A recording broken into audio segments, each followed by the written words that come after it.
Berusaha untuk bangun. Bab 381.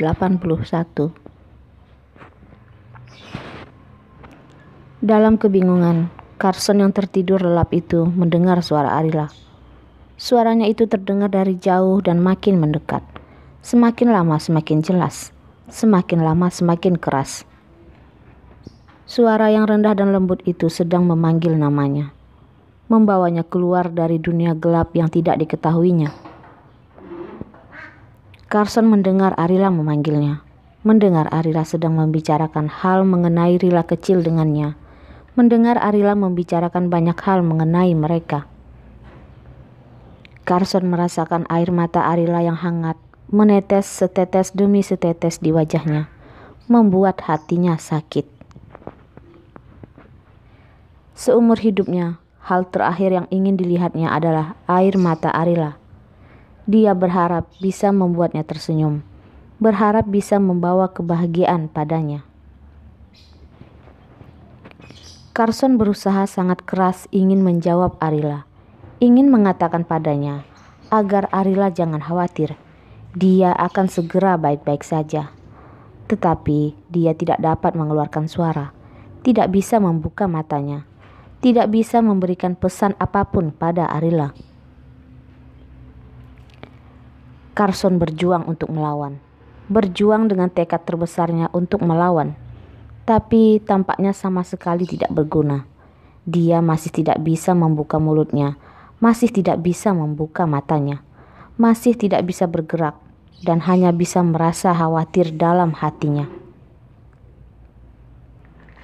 Jelas-jelas mengetahui bahwa Arila khawatir padanya, tapi dia tidak bisa melakukan apa-apa.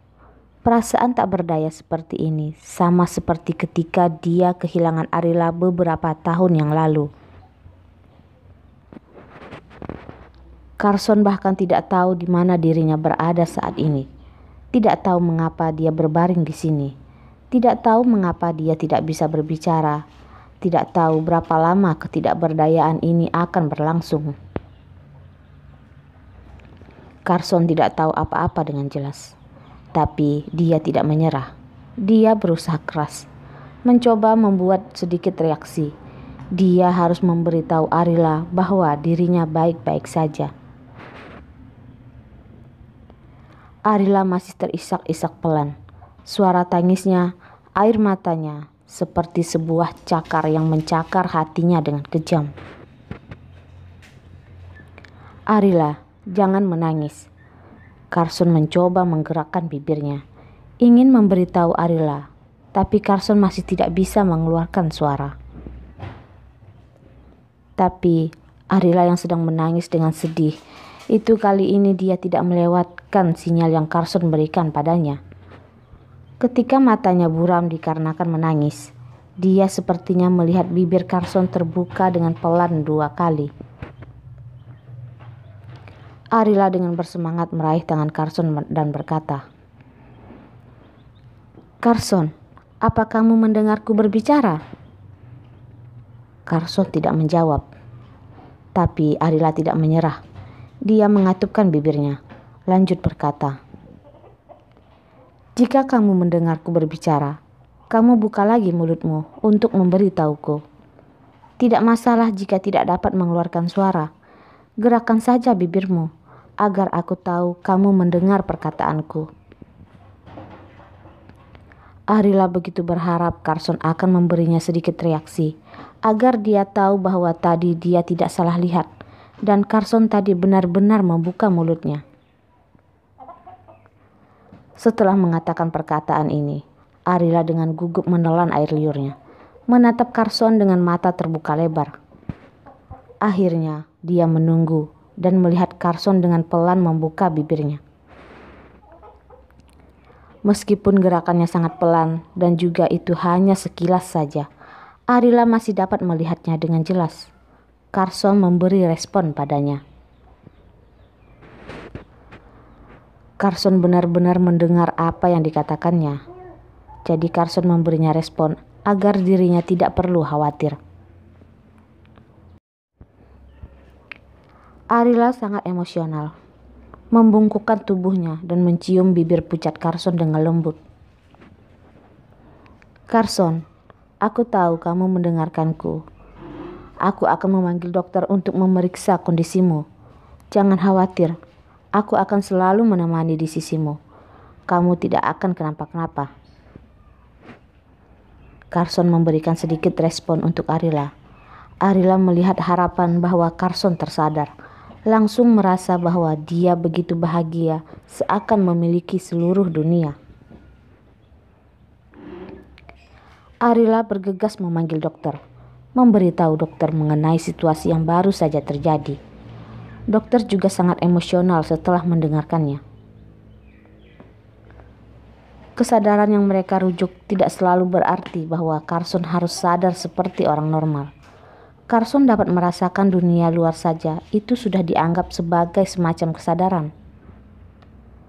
Carson dapat memberikan respon pada Arila, itu dapat membuktikan bahwa Carson dapat mendengar kata-kata Arila. Ini adalah pertanda baik. Ibu Carson yang awalnya sudah pergi untuk beristirahat, ketika mendengar berita itu, dia kemudian bergegas datang. Apa ada kabar baik mengenai Carson? Ya, Arila mengangguk keras, menarik tangan ibu Carson. Dengan bersemangat dia berkata, Bu, Carson baru saja mendengarku berbicara dengannya. Dia menjawabku. Ibu Carson sangat gembira ketika mendengarnya, menari seperti anak kecil. Baguslah, baguslah, Carson kita baik-baik saja. Sambil berkata, ibu Carson tiba-tiba menangis. Baguslah jika Carson mereka baik-baik saja, benar-benar bagus. Saat ini, ayah Carson baru saja tiba di rumah sakit. Melihat istrinya menangis di luar bangsal rumah sakit, hatinya juga sakit. Bergegas menghampiri, menarik ibu Carson ke dalam pelukannya, dengan lembut menyeka air matanya. Kenapa kamu menangis? Suamiku, Carson baik-baik saja. Ibu Carson meringkuk dalam pelukan ayah Carson, menyeka air matanya. Tadi Carson memberikan respon kepada Arila. Dokter juga mengatakan bahwa ini pertanda baik. Dia akan segera bangun. Ayah Carson memeluknya dengan erat, menghela napas. Carson baik-baik saja, seharusnya kamu senang. Mengapa menangis? Melihat Carson bisa tersadar, aku bahagia. Menangis karena terlalu emosional. Dulu ibu Carson tidak begitu suka menangis. Lalu mungkin karena kesehatan yang buruk dan juga ayah Carson yang begitu memanjakannya, hingga membuatnya seperti manusia air yang suka menangis. Ayah Carson menyeka air mata ibu Carson dengan lembut dan berkata, kamu di sini untuk menemani Carson. Aku punya sesuatu untuk dibicarakan berdua dengan Arila. Ibu Carson tidak berkata apa-apa, hanya mengangguk. Arila? Ayah Carson memandang Arila, kemudian berhenti sejenak, lalu berkata, biarkan ibumu tetap di sini menemani Carson. Kamu keluar sebentar, ada yang ingin kukatakan padamu. Baik, ayah. Arila mengangguk dengan patuh mengikuti di belakang ayah Carson. Ada rasa tidak tenang di dalam hatinya. Arila masih ingat dengan jelas Sandoro yang berpura-pura menjadi kakek Carson pernah berbicara berdua dengannya. Dia masih ingat betapa kejamnya perkataannya saat itu. Saat ini, ayah Carson ingin berbicara berdua dengannya. Apa yang ingin dia katakan padanya? Apa dia ingin agar dirinya meninggalkan Carson? Arila menggelengkan kepalanya. Tidak peduli apapun yang terjadi. Tidak peduli siapa yang menghentikannya. Dia tidak akan pernah meninggalkan Carson. Carson sudah berbicara dengannya. Kehidupan mendatang, jalan ke depannya, Tidak peduli seberapa besar hambatannya, mereka akan saling membantu untuk melangkah maju bersama. Ketika ayah Carson membuka mulut, Arila tahu bahwa dirinya terlalu berhati-hati dan berpikiran macam-macam. Ayah Carson adalah ayah biologis Carson, bukan orang lain yang menyamar. Carson adalah satu-satunya anaknya dari istrinya tercinta. Carson bisa bahagia, tentu saja itu adalah keinginan terbesar mereka berdua. Bahkan jika mereka tidak menyukai Arila, selama putra mereka menyukainya, maka mereka juga akan berkompromi. Mereka tidak akan pernah melakukan hal kejam di belakang seperti kakek palsu itu. Ayah Carson dengan serius berkata,